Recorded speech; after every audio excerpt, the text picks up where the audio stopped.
আমরা বাংলাদেশের নাগরিক, আমাদের নাগরিকত্ব নিয়ে কোনো কথা নেই যে আমাদের বিদেশে কারো বাড়িঘর আছে কিনা, আমরা কি দ্বৈত নাগরিকত্ব আমাদের আছে কিনা, এইরকম কথাবার্তা আমাদের সম্পর্কে নেই। কিন্তু যাদের সম্পর্কে এরকম কথাবার্তা আছে তাদের কেউ কেউ রাষ্ট্র পরিচালনার দায়িত্বে আছেন। আজকে যারা রাষ্ট্রের দায়িত্বে আছেন, নিঃসন্দেহে বলতে চাই, তারা যখন দায়িত্বে আসেন আমরা তাদেরকে সমর্থন জানিয়েছি, সহযোগিতার আশ্বাস দিয়েছি এবং সেই সহযোগিতার প্রস্তাব আমরা এখনো ফিরিয়ে নেইনি। এর অর্থ এই নয় এদেশের জনগণ তাদেরকে ব্ল্যাঙ্ক চেক দিয়ে দিছে যে আপনারা যেইভাবে ইচ্ছা দেশ চালান, আমাদের কোনো আপত্তি নেই। একটা পরিস্থিতি তৈরি হয়েছিল, সেই পরিস্থিতি আপনারা তৈরি করেন নাই, পরিস্থিতি তৈরি করেছে এদেশের ছাত্র জনতা। আর নিরপেক্ষ মনে করে আপনাদেরকে ডেকে এনে দায়িত্ব দিয়েছে। আপনারা এই সুযোগটা যদি অপব্যবহার করতে চান, আপনারা যদি পাশ্চাত্যের কোনো এজেন্ডা নিয়ে এসে থাকেন আর আমার দেশের ঈমান আর ইসলামের বিরুদ্ধে চ্যালেঞ্জ হিসেবে আপনারা অবতীর্ণ হন, দেশের স্বাধীনতা সার্বভৌমত্বকে আপনারা চ্যালেঞ্জ দিতে চান, এদেশের জনগণ আপনাদেরকে চ্যালেঞ্জ দিতে একটুও ভাববে না। খুবই দুঃখজনক ঘটনা। দেশের সেনাবাহিনী তারা দেশের রাজনীতি নিয়ে ভাববে, রাজনীতি নিয়ে কথা বলবে, নির্বাচন নিয়ে কথা বলবে, এটা এই দেশের জনগণ কামনা করে না, বা কোনো দেশের সাধারণ মানুষ এটা কামনা করে না।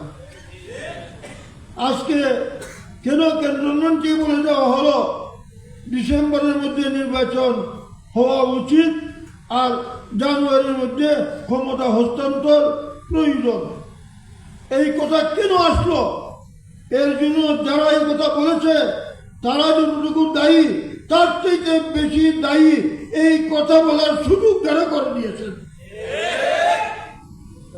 আপনাদেরকে বারবার বলা হচ্ছে আপনারা জাতীয় নির্বাচনের তারিখ ঘোষণা করেন, রুটম্যাপ তৈরি করেন।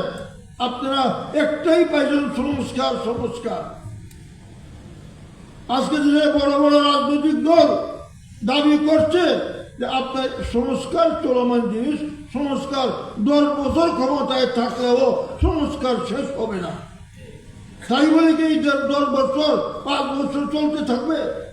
সংস্কার তার গতিতে চলবে, নির্বাচনও তার গতিতে চলবে। কাজে আমরা দ্রুত নির্বাচন চাই। সংস্কারের নামে ক্ষমতা টালবাহানা করে ক্ষমতা দীর্ঘায়িত করা, এটা আমরা কিছুতেই মানতে রাজি নই। আপনারা যদি ম্যান্ডেট নিয়ে এসে থাকেন, এজেন্ডা নিয়ে এসে থাকেন, বাংলাদেশের একটা অঞ্চল পাশ্চাত্যের হাতে তুলে দিবেন, খ্রিস্টান রাষ্ট্র বানাবার রাস্তা করে দিবেন, তাহলে আপনারা মনে করবেন এদেশের জনগণ বোকা নয়, বরং আপনারই বোকার স্বর্গে বাস করছে। এনজিও চালানো এক কথা, আর দেশ চালানো আরেক কথা। কাজেই এনজিও নেতা হয়ে সে দেশের কর্তা বনে গেছেন আর মনে যা ইচ্ছা তাই করবেন, জনগণ এটা মেনে নিবে না।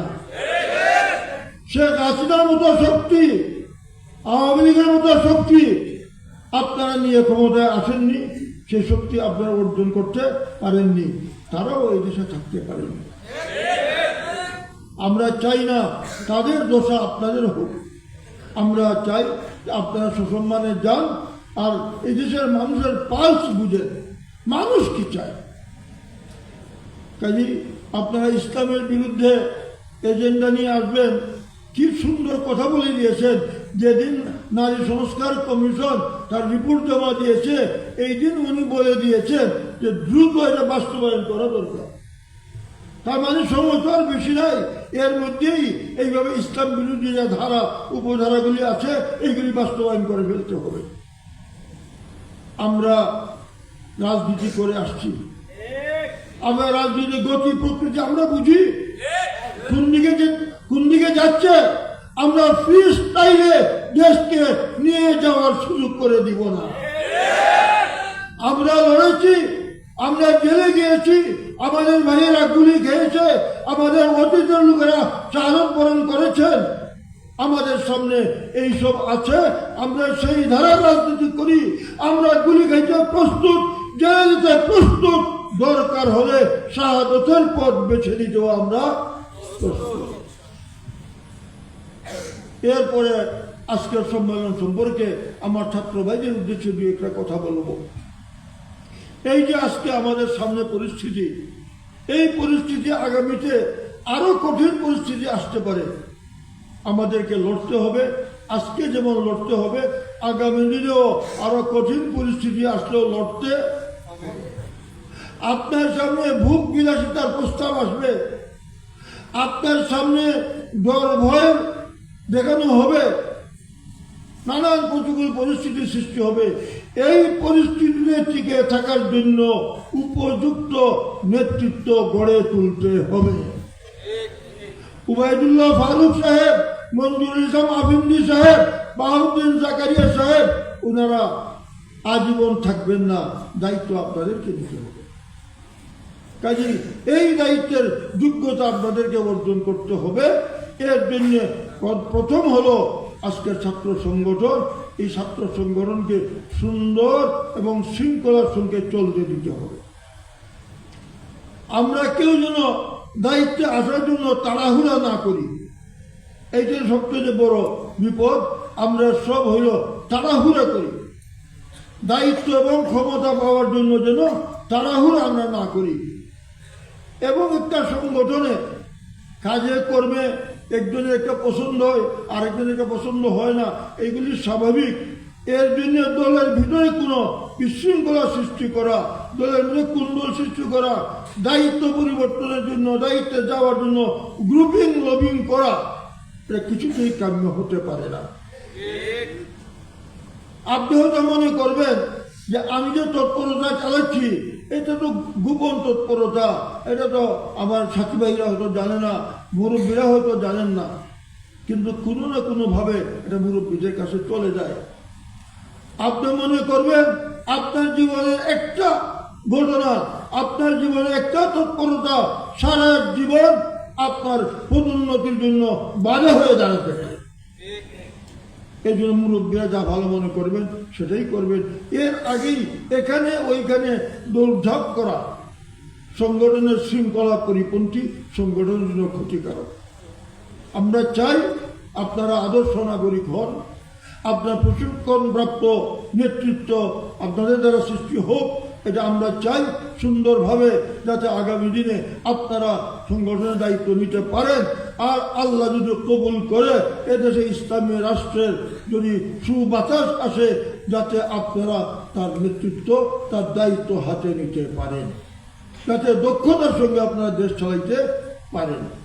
আসুন আমরা তাকওয়া ভিত্তিক যোগ্য নেতৃত্ব তৈরি করি এবং সুশৃঙ্খল একটা সংগঠনে আমরা রূপ দিতে পারি।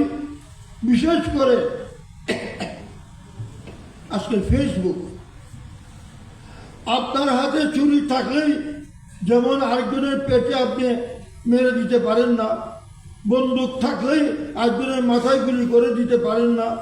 এটা বিশেষ প্রয়োজনে যথাযথভাবে তার ইস্তেমাল করতে হবে, ব্যবহার করতে হবে।